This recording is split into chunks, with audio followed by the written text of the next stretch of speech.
guys, and welcome to another episode of Woke by Accident Podcast, a weekly chat about socially conscious topics impacting the culture. Have a great show right after this.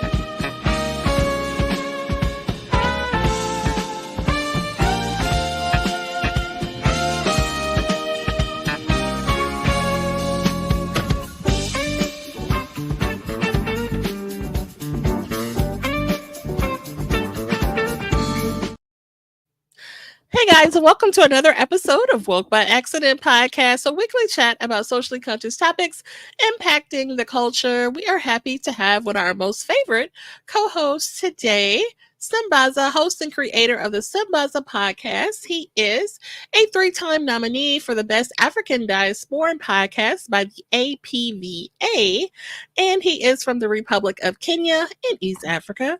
He is also a presenter at the 2024 Afros and Audio Podcast Festival. Welcome, Sambaza. Thank you. How are you doing today? Good. Thank you. Nice. Ready for the show today? I am. So looking forward to it. Able to bring you guys a great guest again. So we appreciate you guys for tuning in and tapping into the content. Our title is understanding domestic violence and toxic relationships. So getting a little serious in the subject matter, but definitely something that our community needs to understand and have more information. So glad that we could put together a program on the platform about this. Your thoughts on the topic?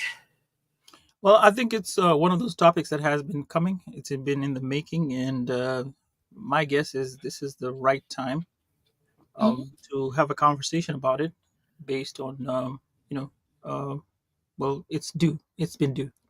For sure. I think on the calendar of the different types of month for this, a month for that, it's coming up soon. I think it's acknowledged and recognized in October, if I'm not mistaken, but definitely, like you said, it is time. These things, there's been some major news stories and, feature films that have had the subject matter, involved. And so I think it's timely, and it's one of those things that, sometimes you don't want to talk about it, things that people are going through and they don't want to talk about, but let's, crack that open and wake it up and have those conversations like, we like to do. So I think it's in the month of October. Correct. Yeah. Right. So I think we're getting started and having this conversation a bit early so people can have a chance to reflect on it once the time comes.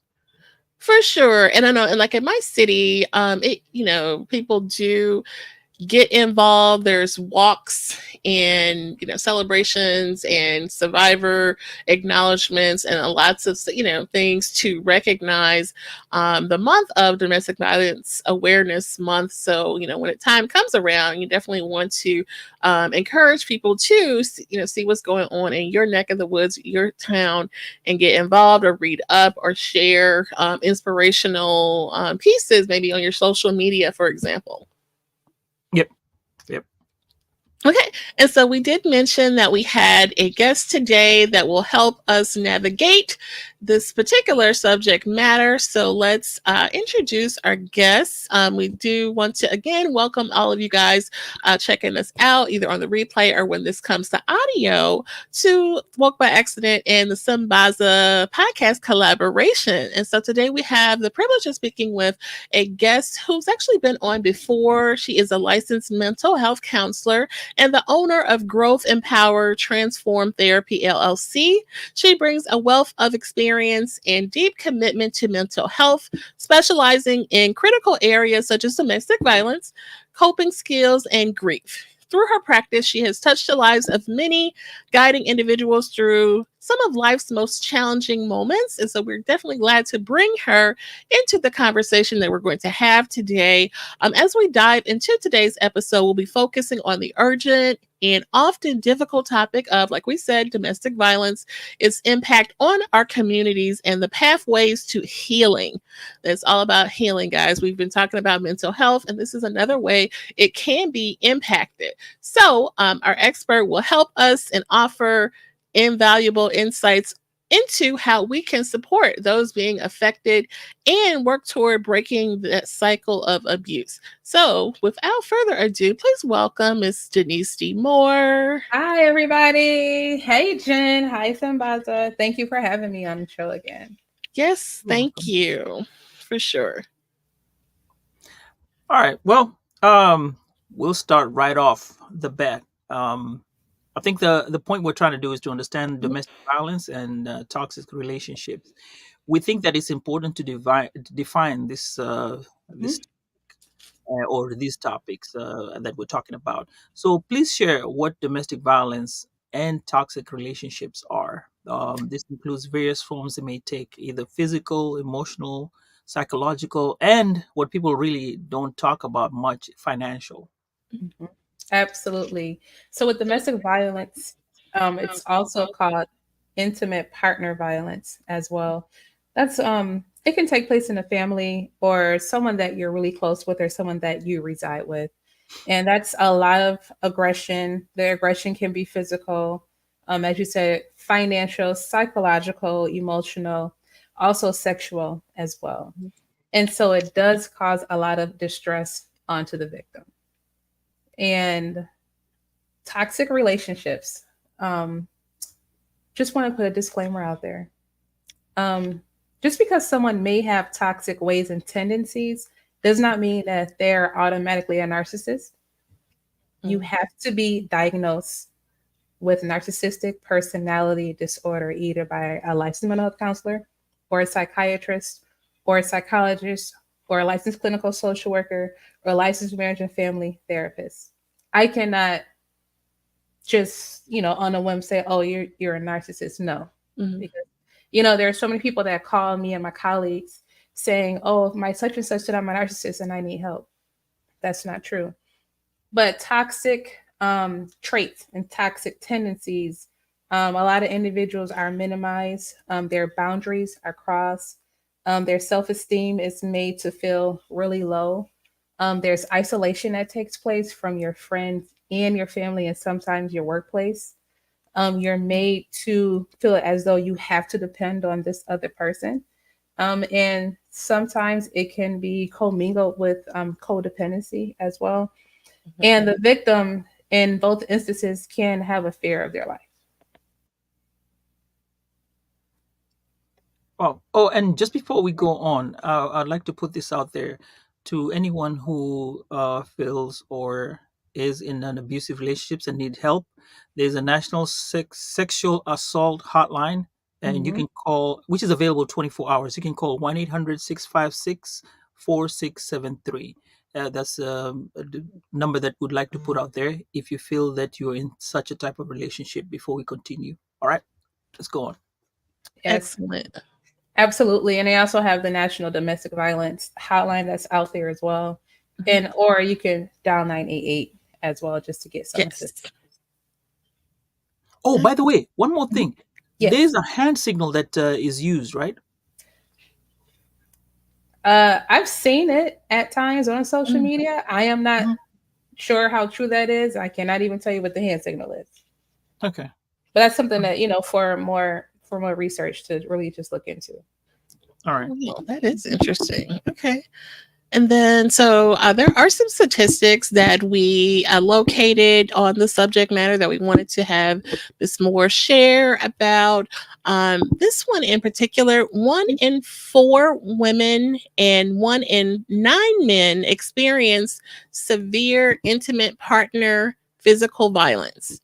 And so this can include intimate partner contacting, sexual violence, stalking, and there's other examples, but just that particular statistic in particular, wanted to talk about that. 1 in 4 women, one in 9 men experience severe intimate partner physical violence. So that's someone that you're in a relationship with. Yes, and another thing to note is that domestic violence and or intimate partner violence also affects families. So parents can also cause that violence and harm on their children as well. Like there are stories that we hear in our therapy rooms and probably and pretty sure medical offices of the child is maybe 18 or 17 and their parent is still physically abusing them and financially abusing them. Those are also tied into that category. And that's just the statistics that is known.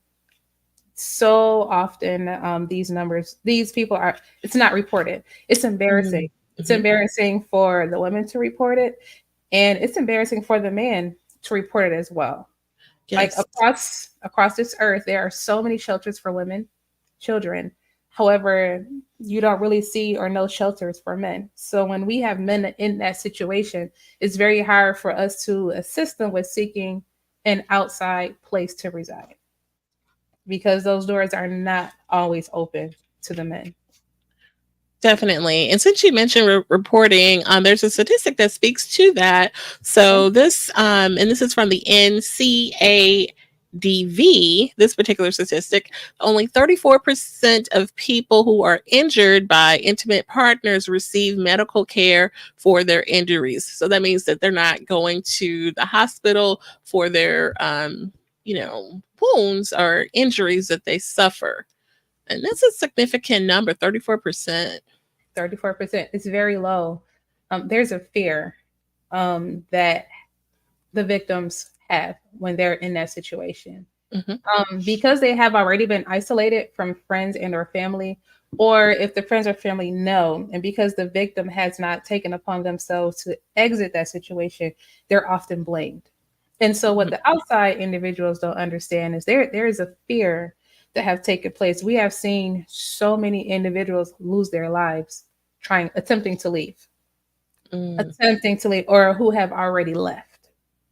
So many individuals who have already left that situation, their ex-partner will find them and will come and will delete them or end the children or really, do some type of physical harm to them. So it's a very dangerous and delicate situation for even the victim to go ahead and speak up and speak out against their perpetrator.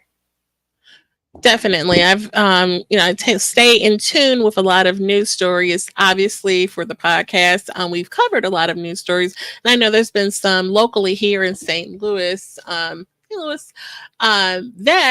people have went through this. So, it hits home for sure. And it's very, I want to say shocking, but I mean, we don't want to be shocked, but it is kind of, I guess, startling and alarming, I guess is the word. Very much so. And so many individuals, they're not educated on what a healthy or an unhealthy relationship is. So people are walked into that situation if it's a romantic situation. Now with children and parents, that the children didn't choose their parents. That could be something that's learned by the parents and the children ultimately suffers. I know this one is deeply faceted because we're just generalizing it. And I remember we were sitting down and having a conversation about it. And there are various, we if we were to talk about this, it has to be broken down to the men, then you have the women, and then we'll talk about, the type of violence it is. Then you talk about the victim and then the person, the aggressor. It has so many instances, so we're just not going to cover all of them. We're just going to figure out one, just take one at a time, and then if we have any questions, maybe we revisit this issue again. Now, Jen, you said we should not be, we don't get shocked.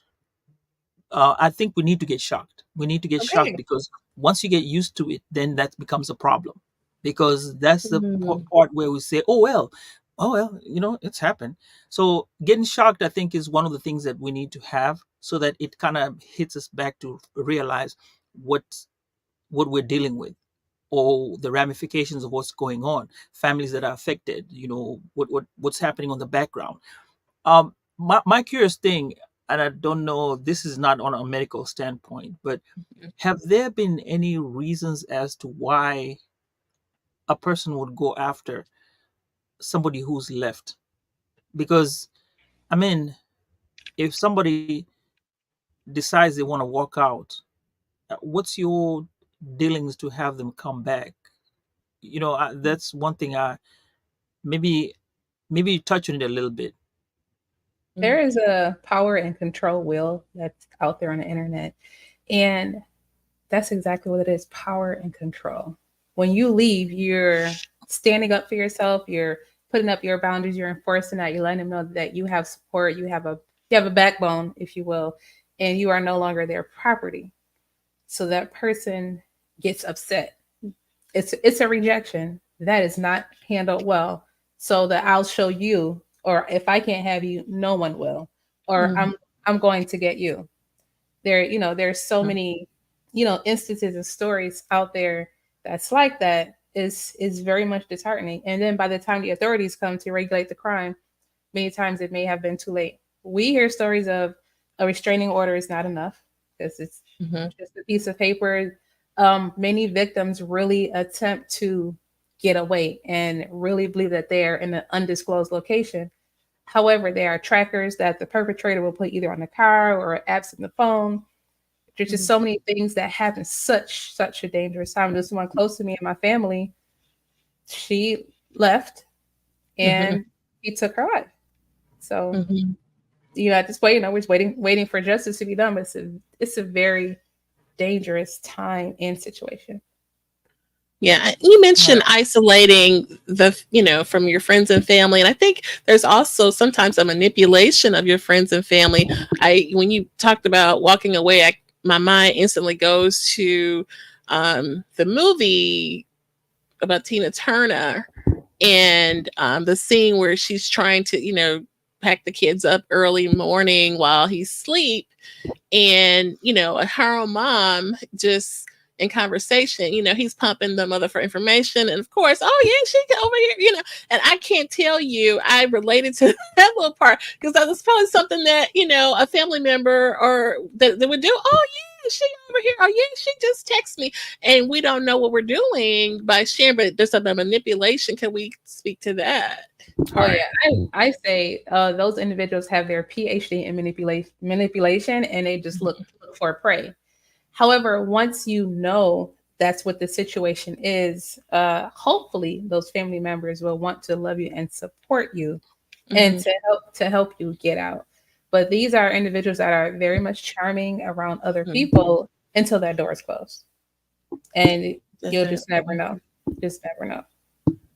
That's true. And so I guess knowing that, we don't know what's going on behind closed doors, like you say, you may want to be mindful what we share about people in our circle. You know what I mean? Someone starts asking a whole lot of questions and, just antennas may need to go up perhaps. So. Absolutely. Or if you see your friend in a situation, and if you're able to pull them to the side, not in front of people, but just pull them to the side and ask a question and just to see, and also stay in that person's lives. I know when I was in that situation, the person I was with really wanted me to eliminate all of my friends. And I was like, no, I didn't do it. And I'm so glad I didn't, because they drove a wedge between many friends that I had. I didn't know they were tracking my phone or anything like that. Someone else told me.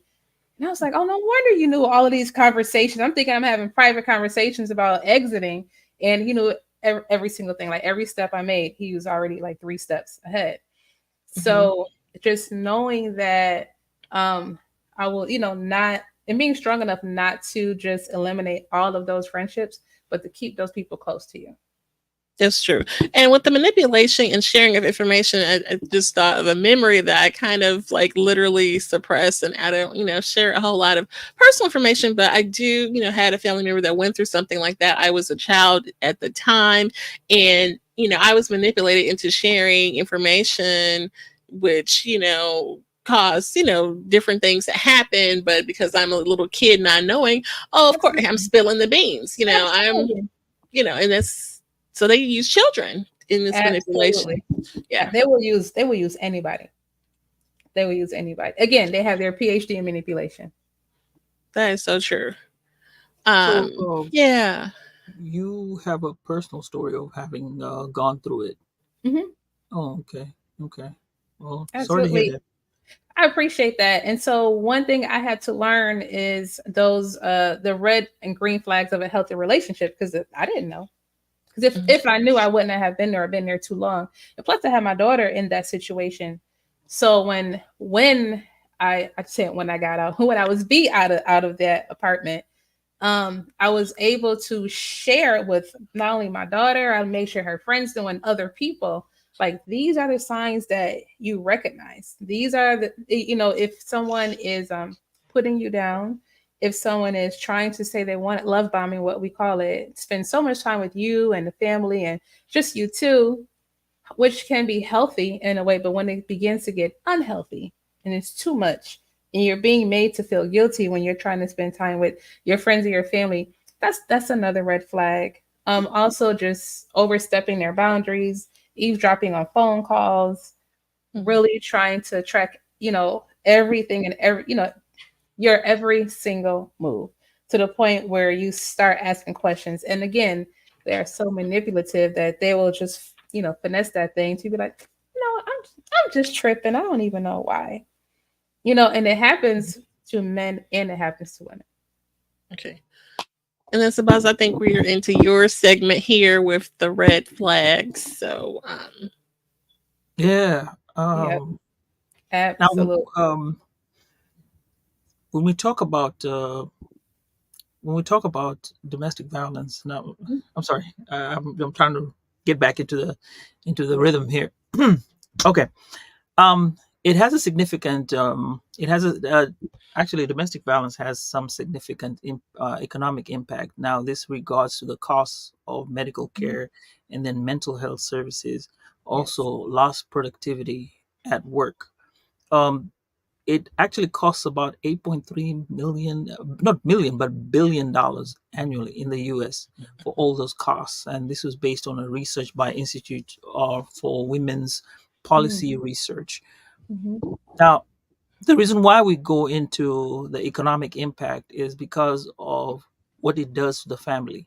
Mm-hmm. And I think in some way, this affects the reason why people don't come out and say what's going on. Because remember, when you're going for medical care, that means it's going to be a cost either to you, but in retrospect, you're actually costing the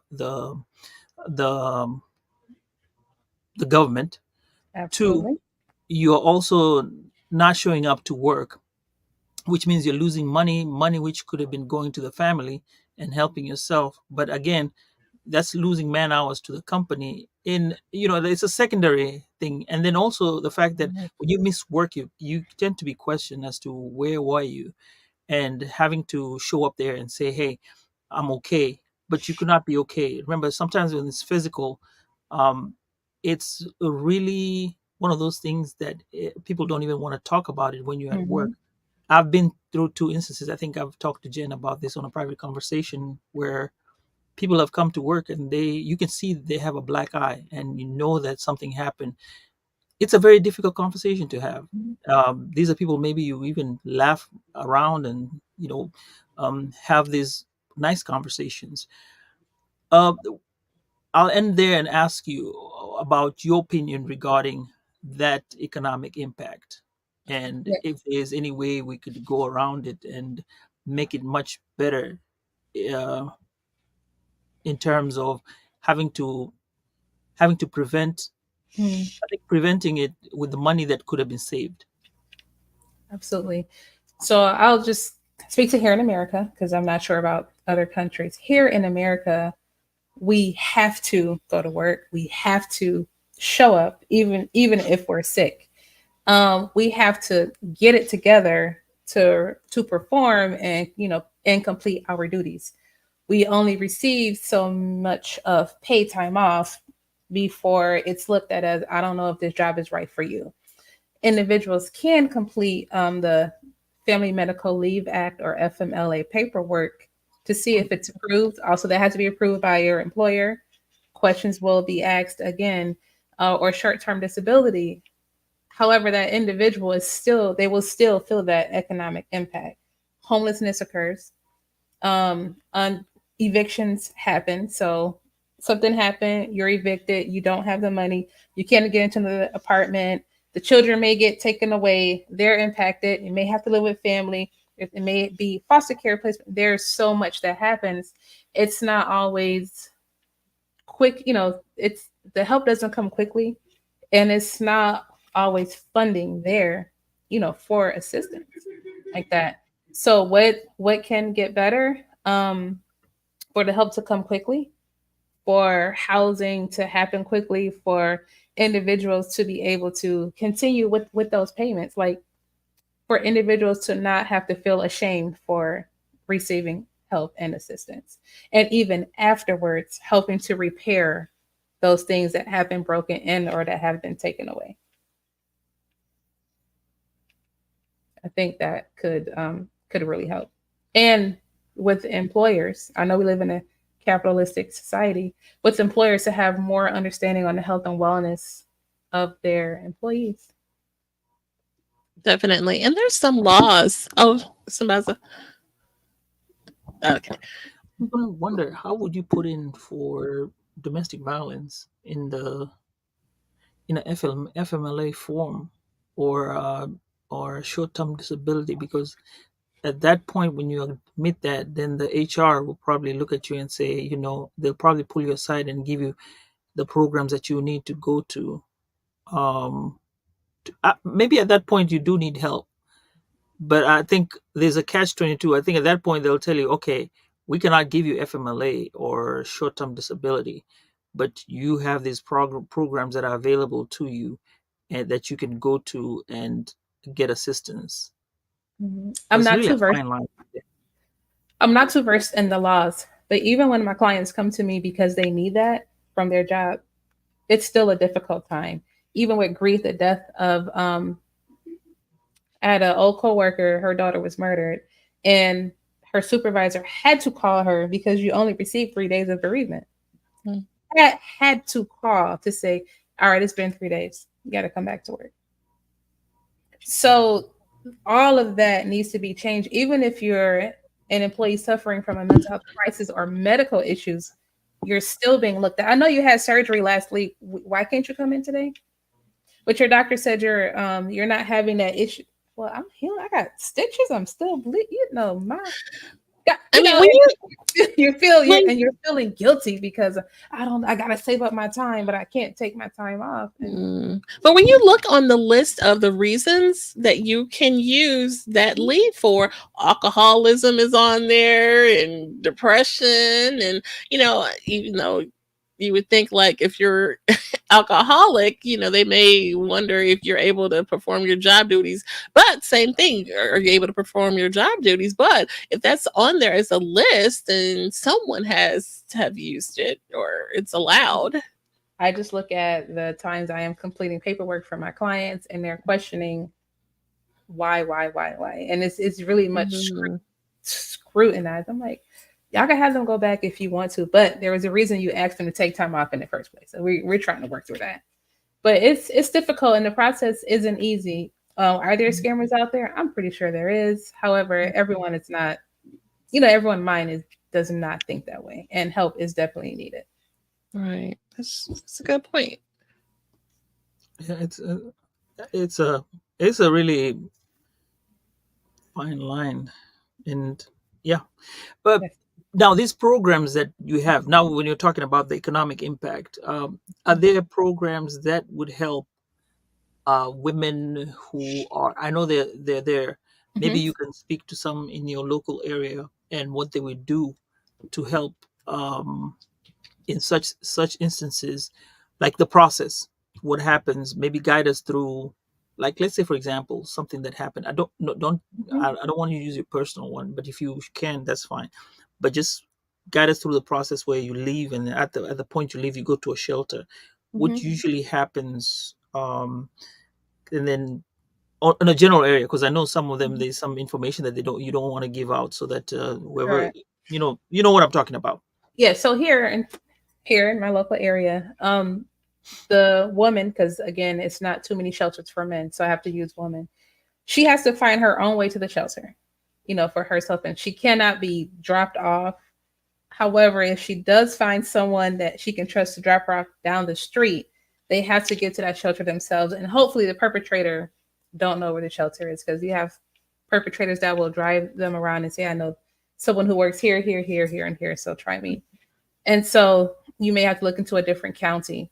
So you're there at the shelter and you're working with a caseworker and or a therapist or a social worker. Hopefully they are nice and respectful enough that will assist you to get on your feet and on your way with the process of having a restraining order, maybe assisting you with court if that's what you would like to do. That process can be scary also because you're in court. There's really no protections out there like that, and you're pleading your case for the protection for you and your family. There are some shelters here where you and your family can go until you are able to get on your feet, get a job, make sure the kids are in school while you're going through that process. That process is not easy. It's scary. Sometimes you feel like you're alone and you're not even sure why you did this in the first place. So however, there are programs out there. You just really have to look for them. And again, not seeing many programs for men. A lot of shelters aren't accepting single men either. It's very much discouraging. So when we have our male clients trying to get out of a situation, we really have to look extra hard and extra deep just for that. And we do have programs here in our areas and in different counties that do help women who have been in abusive or traumatic relationships. Okay. So for the men, they're still not having that situation resolved. It's still, but they are available. Or would you say that these would be programs, or if somebody came and said, if somebody approached you, Mm-hmm. or and told you about it, you would recommend to see a church leader, or would you recommend a location, or would you recommend a close friend?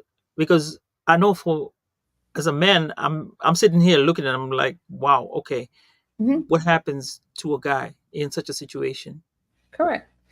And we as therapists, we get that all the time. And we're in our groups. Hey, do you know any places where men can go, or shelters, or homes, or what have you? We are asking our resources, because and this just came up last week. So it's very much frustrating because where do the men go on the street? On the street. There's places like the Salvation Army or the men's program, or maybe a YMCA or YWCA. Maybe, if they still do that, maybe it can be like a group home in a sense, or renting a room or something like that. But still, it's still very much hard and difficult, and it's not a lot of support. It's not a lot of support.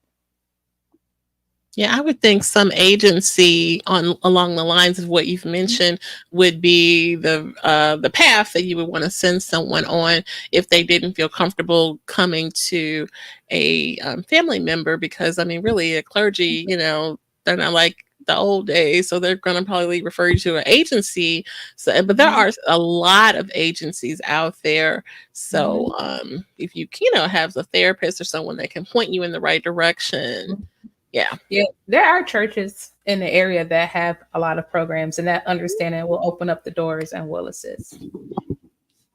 So, okay. Yeah. I'm glad we shared about that, because, so a person may find themselves in that situation. And there is a law that I want to mention along the lines, McKinney-Vento, that protects children who may be displaced for homelessness because of a parent going through, either mom or dad, being displaced because of a situation like this. And that will allow them to continue their education, because a lot of these schools, they want all this paperwork and, all of these things. And if you are displaced, you don't have no paperwork. You know what I mean? You don't.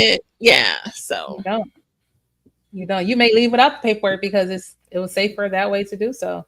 correct. I know a story, but this one happened in Kenya. This guy was abusive to the wife, and One day he came home, got into the house. Nobody showed up. Nobody. Waited all night. Wife and 2 kids. Nobody showed up. Apparently, they Mhm. had left for America. Somehow they got away and got out to America. Oh, wow. The guy never knew. He just sat in his house the whole day, looked for them, no trace at all. Yeah, there are times where I remember I want to say smuggle, but someone came in, said, "Hey, this is a situation I'm going in." Me and my director said, "Hey, you know what? Pack a bag and tell them this." And they came in the front door, went out the back, and went to a program.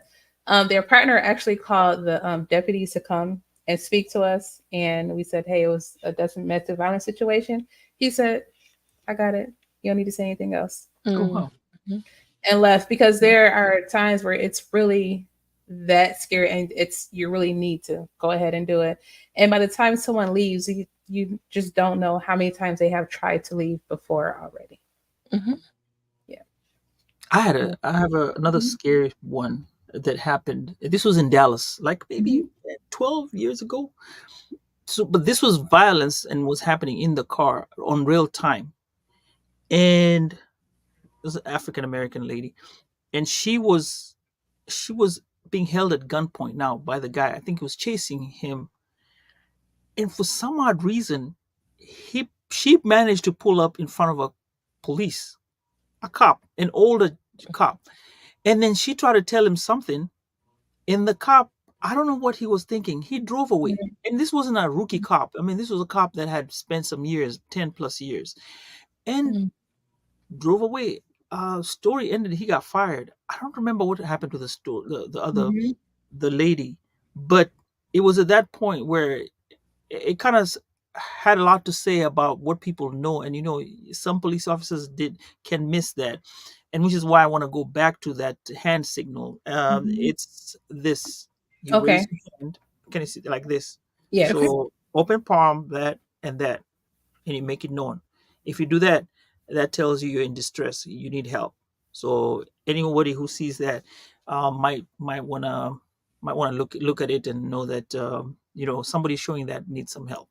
Mhm. Yeah. Okay. So Thanks that's for the checking it out story. for us. Yeah, definitely. Give it to us one more time, Sambaza. You open palm, Mhm. thumb tucked underneath, and then that. If you see that, Okay. that tells you that whoever is showing you that is in distress. So Okay. you want to call 911 or ask them a question or try to make sure that they're okay. Okay. Thank you. Excellent. Appreciate it. And I know we were Actually, had it on talking. TikTok at one time. They played it on TikTok one time. I saw Oh, Um, that. two people missed it. The last guy got it. He was a waiter, and he Mhm. got it. But then they told him, "Yeah, we appreciate that you picked up on it." Yeah. Mhm. Yes, because sometimes we see things on social media, we're just not sure if it's true or not. However, it's great to know that that hand sign is out there and it's true. All right. definitely.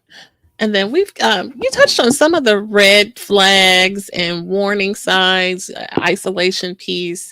You wonder why someone is, kind of separate you from your people in your inner circle and things like that.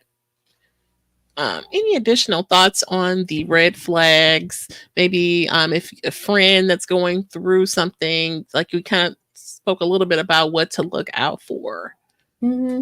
Just also just be mindful that your friend or your family member is going through something, and it's already embarrassing. I know in my situation, I had family members say, it's about time you got out." And I Mm. also had someone say, "Oh, honey, I knew that's what it was. I was just waiting for you." And I said, "Why didn't you tell me?" Because I didn't even know. Like, if there's Mm. something that we don't know, tell us. Like, don't be afraid to Mm. educate your friends. Once you educate your friends or have that conversation, if that friend is like upset and cussing you out, and they're like, "Okay, I'm gonna just back up just a little bit because it may be sensitive or something that you may not know." We've all experienced that, including myself. However, just kind of be a support, not saying that you're approving of that relationship, but hey, I'm just calling to say hi to see how you're doing. Hey, I'm just calling to check on the kids. Hey, tell everybody I said hi, so that person can actually know that I can call you when this situation is going on. I can say, hey, thank you. And I had a friend say, I appreciate you not turning your back on me or leaving me when I was still in that situation. And I said, all right, I knew what it was. I was just there. I was able to get out, and I know I was just waiting and just there to support you while you're in that situation. And then when she got out, we were able, like, we were so glad. We were celebrating because one, we don't always make it out alive. And two, we never went back. There's so many people that go back because of all those economic hardships, as you were saying, Sambaza, earlier. And so many family members, they think about that, like, okay, now how is this going to affect? They play that tape all the way through and say, okay, I don't have a choice but to stay, or I don't have the support, or I don't have the strength to move forward and do it. Mm-hmm. And these the factors that will make you lose your friends. Like, for example, Absolutely. if the guy is well off financially, financially, whatever, has all this, and then you try to tell him, hey, you know what, this guy is borderline on you, and this does not look like a healthy relationship. This is too toxic. You cannot survive like this. Now, for you at that point, you'll be like, oh no, this one wants me to lose my relationship. Mm-hmm. They don't like what's going on. Mm-hmm. Um, and unfortunately, when you said that, some people said it was about time. We were just waiting for you to leave. We're waiting on you. I I, I kind of say there's that little bitty fact that when they try to help you, it has to come off from you, because as much as I might try to struggle and pull you out of it, you'll still go back if you're not ready. Mm-hmm. There's that point where you're not ready. But at Right. least you did. These people, they didn't try to help me or speak to me, so it was just. So that's why my response is, why didn't you tell me or pull me to the side, to say something? And so, when my daughter had a friend in that situation, middle school, because it doesn't happen to only an adult. It's middle school. One of her friends was dating somebody. I sent her the red and green flags of dating. And I said, oh, honey, since you're at the age of dating, I purposely, honey, since you're at the age of dating, this is healthy relationships and unhealthy relationship characteristics and pointers. Share this with your friends. Tell everybody I said hi. I sent it to her on purpose so she can forward it and say, hey, my mom sent this to me and she told me to share it with y'all. Now her friends know I'm a therapist, so they're going to take whatever points I give them as golden. And then her friend was able to say, hey, I think this is me. I'm going to talk to my parents. And I was excited because if she wasn't going to tell her parents that day, I was going to talk, the parents. And so it could be something as sending a YouTube video, sending there's a guy named Yellow Pain. He has a song out called I think Once You Cheat, something like that. Check him out. It can be just something as small as that TikTok videos, like, girl, check this out. Oh my gosh. Like this, I saw this today. Oh my gosh, it touched me. Or dude, man, have you seen this, man? Like, oh my gosh, have you heard about such and such? We have to say it in a way that they know that, one, you can talk to us and you can be vulnerable and open with it. It's a safe space. And two, I want to educate you also. And three, gotta make sure it's safe, because the perpetrator could be checking phones and everything like that. So you just want to make sure that when you're doing this and checking and educating your friends and trying to let them know that they have a lifeline here, you're doing it in a way that they can understand. So what would you say, if you had people checking on you?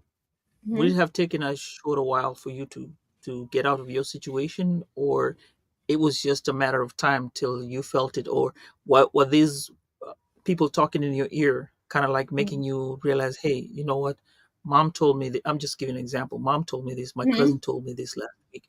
Yeah, I saw something like that. Well, maybe not. Then next week say, wait, why is everybody telling me all this and I'm not seeing this? Then you come to realize. So is it healthy to be to have that bombardment, or would you, which I guess I'm asking, which one is more preferable, or is this open, there's no formula? It depends on the person. I would say it's no formula. However, if someone would have pulled me to the side and had a conversation, I was able to speak to individuals once I found out what it was. We were having conversations back and forth and they were sharing, and I'm like, okay, all right, so I'm trying to plan it out. So help me come up with a plan. So because that's another thing, having that safety plan, trying to have a plan. The plan, it didn't work. It didn't happen. So, which is great because I got out sooner than later because I was trying to become financially well, so I can go into an apartment with my daughter, etc. But I was homeless for a bit. I sent her to family, and I just stayed with some friends until I was able to get on my feet and stuff. Yeah. But it really depends on the person. Now, if family always say to you, "Hey, this happened, what's going on?" That's just normal response. But if not, you have to approach that person delicately because again, they have to go back into that situation. Jen, you have some questions because I have some more to ask. No, go ahead, and we can pivot as we get toward the. Yeah, please go ahead.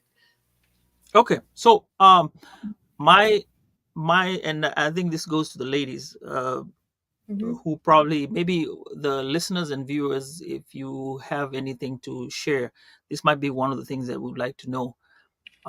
Now, post um, having this situation, Mm-hmm. I know we all need love. We all need to get healed.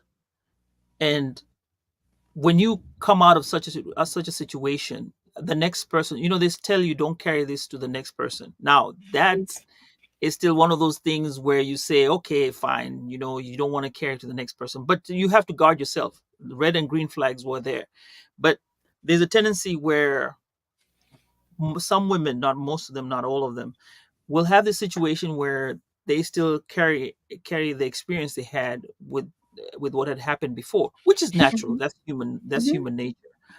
Um, do we have anything that, like a program that tells you, hey, you've gone through this, this is what you need to do going forward, love yourself, love everybody, but Mm-hmm. make sure you have these goals in mind? Because I mean, somebody might be there rightly for you this time, but you make it so difficult for them to love you, for who you are. They don't care about the experience they no, not that they don't care about the experience. They care about you, and they care about the experience that you have, but they're trying to give you or show you love, but your hindrance is with what you have received before. Now, are there programs, or what would you advise, and if not, what would you advise somebody who's going through that? Absolutely. I personally teach a couple of groups for women for that specific reason. Because once, so think of the Erica Badu bag lady and how she talks about the lady having all of those bags. If you do not see a therapist, like if you don't come to us and be honest with us so we can show you what you did not see. We can teach you the signs so it will not happen again. We can teach you how to look at yourself and see what was going on with you, that you were in this situation and that you were in this situation for a certain number of years. We have to work through that. Now, there are individuals who don't want to do that because therapy is still a taboo. Who, okay, you know what? I'm good. Or you know what? At least they like me, so I'm just going to go ahead and do it and try it out.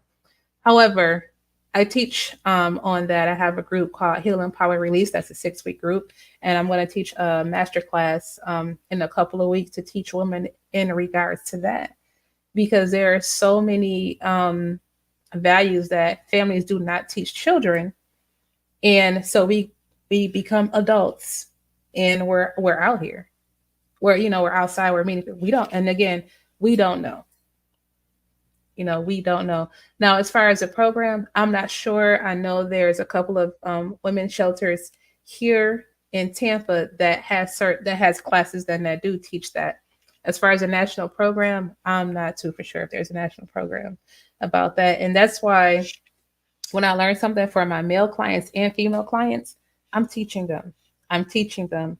I'm teaching them. And the teaching is a relearning. So you have to unlearn what you already know and be open-minded to inputting. You are worthy. Those affirmations for yourself, loving yourself. You can have boundaries. I don't care how old you are. You can create a boundary for yourself. Once you start telling people no, it will become uncomfortable. However, this is what you need to continue to move forward. And please do not bring any unhealthy baggage, male or females, into the next relationship. There are There are females out there who will get into a healthy relationship. They don't know, and they mess it up. Same with men. They don't know, they mess it up, or they're on that female. Well, all these other women treated me this way. Well, I'm not. I don't even. Why I have to be compared to the other females, or why do I have to be compared to the other men? Go, go see Denise and her colleagues. Like, we will help get you right. We will say, sit down. You don't need to date. Like, I guarantee we'll help get you right.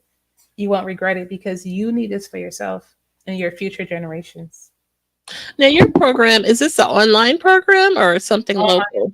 It's an online program. Okay, I so do people it virtually. I have not done it in person yet because when it started it was during COVID, so it's just been virtual. nice. So that's Okay. something that people can, take advantage of, right? Absolutely. Absolutely. But you're so right, Sambaza. We have to take that moment to heal. When we say heal, it's not just a small period of time. It's lifelong, and it goes on and on. And once we have worked through so many things, that grief, that loss, getting that identity back, or getting your identity and having your boundaries and learning to trust yourself again, you're able to move forward and begin to have healthy relationships with everyone in your life, not just romantic partners, with everyone in your life. And then some things may come up, and it's okay. However, the goal is not to take everything out on that next person who's healthy for you.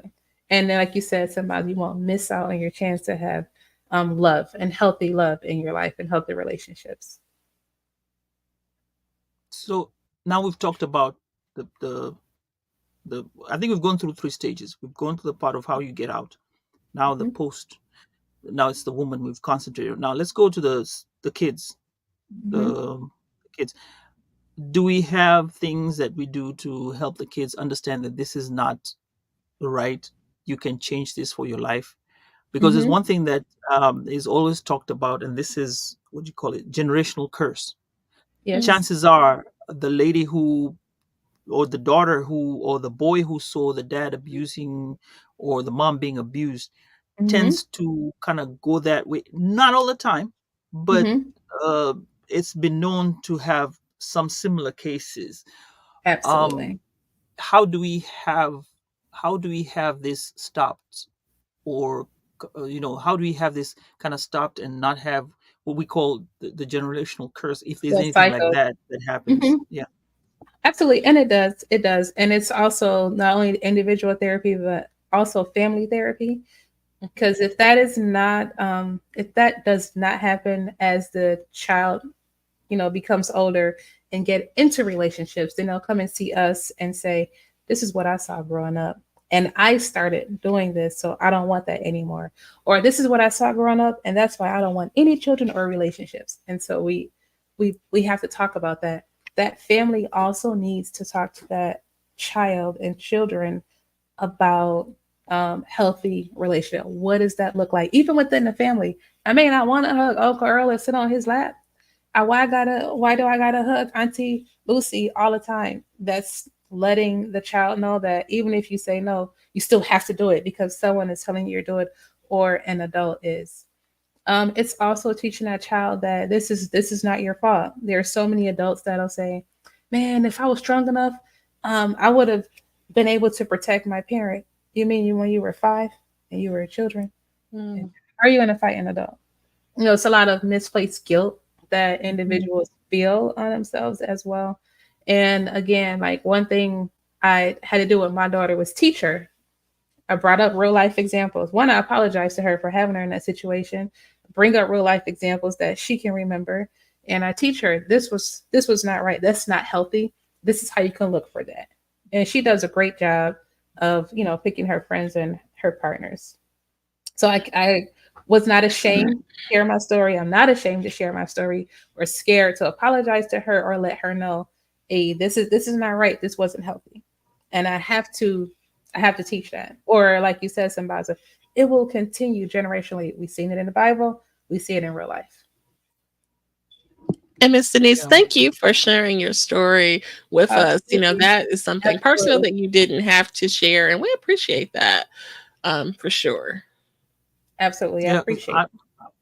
I have, I would tell you that I have something that's close to heart that's happening, Mhm. and my thing is, I've had to remove the child off of that situation, and be- my fear is for the child to see, well, has witnessed it. Hopefully, that it kind of goes away from their memory as they grow older. But I know that's not. But Mhm. hopefully, things will be better in that situation. So when I'm asking those questions, it does Mhm. affect me in Mhm. some type of way, and I'm glad that you actually um, brought up the situation. And this is not a medical intervention, or is not, so anyone listening right now, this is not for a diagnosis or anything like that. I think we have given you the numbers to call Mhm. if you are Absolutely. suspecting of domestic violence. I think did I get the number? You got the number, right? Yes. There's a 24-hour number that I think we should go back to it and give the disclaimer. um, the domestic violence line, I got it. It's 1-800-799-7233, or you can text, begin with 88788. That's help available 24 hours a day. So what you were giving us is just examples that you can look into, but it's not a diagnosis. So people, just if you're listening or you're watching, if you feel that that's something that you need to look into, that's where you can get some help. And please do get help, because it's these things are tend to be fatal at some point in time. Absolutely. Absolutely. What I wanted to say about the children don't forget, and when children are comfortable, they will speak, no matter where they are. Mm. They will speak. So they children will just say things at the oddest times. I was working with a family in the grocery store telling the aunt, remember when the police came to our house? And the police wasn't even at our house. So loud. So now everybody is looking. Why was the police at your house last? Police came to our house last night because, and it was just going on. Or, Mhm. we were coloring and she started speaking and I see the aunt's face, but for me as a therapist, I'm thinking, well, this is what she's supposed to do. And the aunt, it's like, she's not supposed to know that. I'm like, well, okay, guys. The Mm. children, they don't forget. She was 3. Children don't forget. Mhm. They will talk, and when they are comfortable and safe, they will definitely speak. And it's up to us to support them in that. Definitely support them in that. I agree. And you mentioned briefly about boundaries and letting your child or children in your circle in your life know that, you know, about touching, you don't have to give everybody a hug, even if it's Thanksgiving, Christmas, Yes. if you don't feel comfortable in your space, it may not even just be like, being cautious of uncle such and such, just, you may not want someone in your space, and having it's okay to tell a child that boundary they can set. I don't want to give Aunt Lucy or Uncle Bob a hug, or sit on their lap. Right, because why are they there anyway? Mhm. Actually, we do have a cultural thing that we are changing Hmm. right now. I'm seeing Hmm. it with the younger generation of Africans, in the diaspora, Hmm. where yeah, a child is allowed to say no, they don't want to, but it's borderline. You see, the problem with us as now as immigrants, we came from the situation where you have to say, when somebody greets you, you have to greet them. You know, when a male figure came around the house, your mom would introduce him as Uncle so and so. Now, are they really your uncle? So we've kind of, I've noticed the younger generation having gotten away from using the word uncle unless it's a real Hmm. uncle, and if it's so and so, it's Mister So and so, and you leave it at Mister So and so. Now, if they become your significant other, that's when they change and become somebody else. But you don't call anybody uncle. I still have that issue with the older generation. Now, I'll tell you this: I was at a party. This was kind of weird. So I was at a party, and I didn't know these people. This was the first time I knew these people, and the kid was there. We were just sitting at a bonfire, and we were just talking. And then the dad came and said, "Oh, say hi to Uncle so and so." And I was like, "Wait a minute, you call me Uncle so and so?" I understood the context, but I had to step back, and then I kind of stopped and introduced myself as Mister So and so, because I know. Let me leave it at that. Not move it to a situation where you don't just, not everybody's called uncle. We call Mr. Call me Mr. So and so. Even if you can refer to me as Mr. Steven, I'll take that. But just don't use uncle, because I think validly, you just don't throw that name anywhere. It means something. So if you make that name mean something, it will create a boundary where, yes, there's a relationship between here and auntie so and so. There's a relationship. You don't just mix them all and make it like it's open. It's open season for everybody to be called uncle and auntie. So that's one of the things that we have to deal with, and I'm glad that we're changing it. Hopefully, it will manifest in the upcoming generation. That also happens in the Black American culture too. Uncles and saying no, or talking, asking a question that is talking back. When I'm 46, so that was talking back. You couldn't do that. And so now we're teaching our children it's okay to ask a question respectfully, in a way, like change the tone and respectfully say something, and just take your parent to the side and ask, hey, what happened with this, that, or the other. There are some individuals who still find that disrespectful. However, when the children's in the home and interacting with you, you're the first line of adult that they can conversate with. So they can't conversate with you in a healthy way. They can't go outside of the home and conversate with their teachers or other adults. Mm-hmm. Good point. Good point. Man, I like the conversation. It was really, It's great. It's great. yeah, a lot of topics, a lot of things to learn, and like you say, learn and unlearn. Yes. And I'm glad you were here, Sambaza, as a Black man, and to have this, because you don't see that conversation being had in mixed. I want to say mixed company, but you don't, and I appreciate Right. your perspective here. So yeah, great questions. Those great questions. A lot of time, the men we work with, they don't have a safe space or a place to share so much, or it's men are looked at as weak, or as not a man, or as what's sassy now, sassy, or whatever they say now. Oh, That Nowadays, actually came up. it's and so whatever, I'm telling you, whatever happens on the earth comes into the therapy room, and we're having to mitigate, and we're like, wait, flag on the play, time out. That's not real. It's not real life, and we have to really work with these individuals, male and female alike. So I appreciate the questions. Thank you. Right. I think that actually did come up in a group that we were in. It's one of those clubhouse groups that we sat down, and these are the younger generation, and they were talking about what happens, especially men, kind of coming out and talking about abuse, whether all those forms of abuse. For a man to come out and talk about it, it's really hard, because most of us men would kind of, I'm not going to say, well, it depends on how you relate to the people and who you're going to relate to. I think at some point, I don't know, whether it's maybe a stranger may be the only one to help you, because a stranger will not know who you are from, maybe they'll look at you like, wow, okay, why are you asking me this? Sometimes as a friend, you might take it like a joke, or look at it differently, or hold out on something because of the relationship you have with the other person. And this is one thing that I've always found out regarding anything to do with the domestic violence. It is not as complex as what we say. People say it's like a cut dry black and white. There are so many gray areas that come into being, that have to be taken into consideration. And that's why when you say it, somebody can leave. You don't have money, you don't have a place to be, you're going to be homeless, you don't have education, you're not going to get a job. Okay, you leave. Okay, I disappear.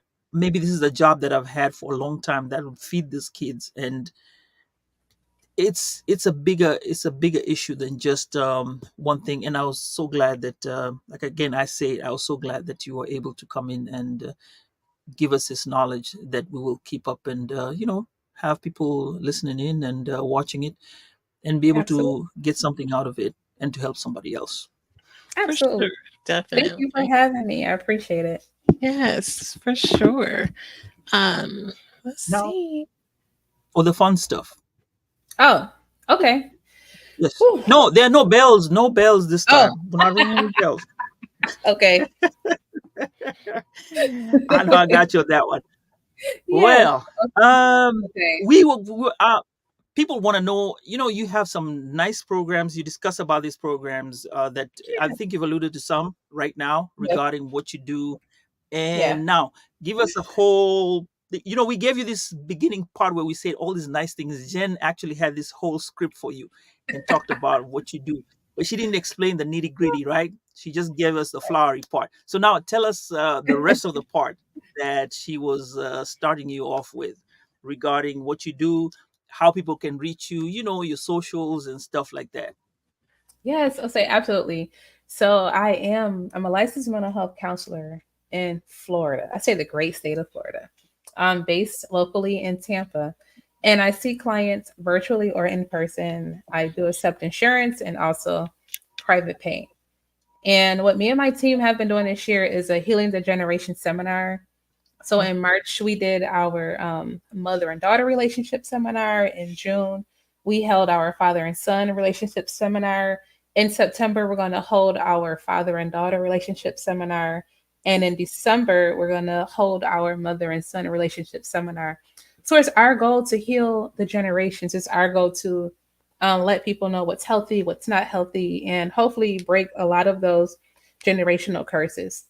Nice. It's also our goal that both, like for the father and daughter, that they both can come. But if not, and if only one come just so you can learn how to move forward in your life. A group that I have is called Heal Empower Release. So far I have that group for women. I have not developed or created a group for men yet at this time, but it's something I am working on. And it's a 6-week group. That one is virtual, and we speak about affirming themselves, like forgiving yourself, and just having those boundaries after you're out of that abusive relationship, that unhealthy relationship, so you can be ready to have healthy relationships. Because many times what we have seen is if you have an unhealthy intimate relationship, many of your relationships are unhealthy, Mhm. whether it's with family or your peers or your jobs. So, I have that. So I'll look out for that. You can find me on Instagram and Facebook at Grow, Empower, Transform Therapy. And I'll put all of my links there. I'll put my email address, phone number, and also the website. If you want to get in touch with me, you're looking for a therapist and you're not in Florida, I have colleagues like all over the states, all over, in Tampa or what have you. And I will definitely point you in the right direction. Like we want you to come speak to us. We want you to be healed. I have created 2 journals. I'm working on 2 more so I can put those out there. I do speaking engagements at churches Nice. and in the community. I do vendor events also. Okay. Excellent. We will have the links Well, in the show notes too. Mhm. Yeah, that's and awesome. then we have Absolutely. Crimson Bros Network who came in and said, "What's up? Mhm. What's up, Crimson Bros Hey. Network? Pleasure to have you here. Thank you for joining the conversation." Yes. Right. Excellent. All right. Well, we thank Miss Denise Moore, Miss Denise D. Moore, for Yeah. sharing her expertise with us. Okay, she is sharing some information in the chat. So on the YouTube, and we'll have that information also on the show notes, as we mentioned. You can give us a minute. We'll have that audio episode up shortly. Awesome. All right. And then let's see. Anything else you want to share, Denise? I love to say, remember to love yourself, remember to forgive yourself, and remember to be proud of yourself. Thank you. Love that. I Sambaza. love that, Jen. That's it. I wanted to say, nice conversation. Loved it. Um, my podcast birthday is coming soon. Let's not Ooh, forget I'm an ambassador yeah. for the Afros and Audio AFAU, sorry, not AFAU 2024 SBZ. That's the code, 15% off. And is it today the 18th?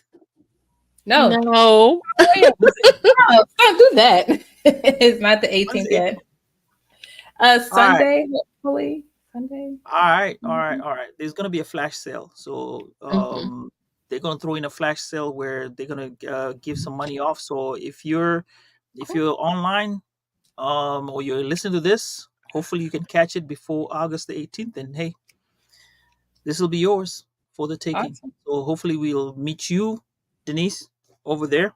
If not, hey, maybe some other time, but would love to have you there as an ambassador. Like I said, I always have to invite everyone and anyone who's in the DC area or anywhere around the US. Please show up and let's have some fun with African American podcasting, Black podcasters, and hey, Yes, is all that. Anybody's absolutely. welcome. Right. And Absolutely. Sambaza is referring to a podcast festival. I don't know if he made that explicit when he was speaking Link, on. link Yeah. you put the links. Okay, I'll put the links, but he was mentioning a Absolutely. upcoming African American podcast festival, which we would actually love to discuss more on that festival and its origins and such, because it's really a great part of the culture, and we definitely love to have conversations with content creators, which Miss Moore is a content creator in her own right as well. So shout out to her. Love to hear about that podcast and more. Any updates? Are you talking to me, right? To me some more? Since we're on the subject. Oh my gosh. Okay, everybody. I do have a podcast, and I say it's stagnant because I have not recorded and posted in a while. So that's why I say that. But it Okay. is called You're Heal on My a Power podcast Release. right now. Yes, I am. I have done interviews.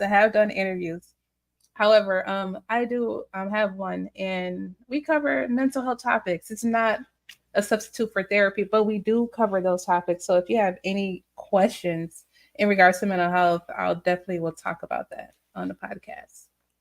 And so stay tuned because I will start promoting our father and daughter relationship seminar because that's so important.